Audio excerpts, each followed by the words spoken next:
পয়লা বৈশাখ মানে তারেক রহমান, অবশ্যই তারেক রহমান। পয়লা বৈশাখ দিয়ে তারেক রহমানের হযরত উপাধি দেওয়া হোক। তারেক রহমানের নেতৃত্বে এই দেশ সুন্দরভাবে গঠন হয়েছে, সুন্দরভাবে পয়লা বৈশাখ পালন করতেছি। ফ্যাসিস্ট নাই। হযরত তারেক রহমান 50 বছর 100 বছর ক্ষমতা থাকুক, আমরা এটা চাই। আর এইভাবে পয়লা বৈশাখ হিন্দু, মুসলিম, বৌদ্ধ, খ্রিস্টান সবাই মিলে এই দেশটা সুন্দরভাবে সমস্ত বর্ষ এই পয়লা বৈশাখ বলেন, চৈত্র সংক্রান্তি বলেন, পয়লা ফাল্গুন বলেন, সব উৎসব মুখরভাবে পালন করুক।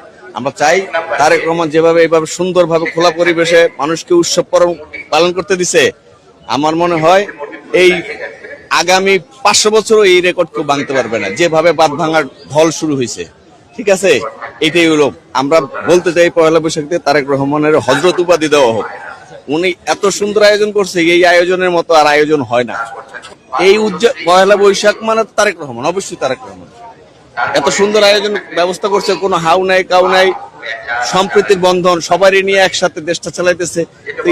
এই পয়লা বৈশাখ তারেক রহমানের উৎসর্গ করে দেওয়া উচিত সারা বাংলাদেশের মানুষকে।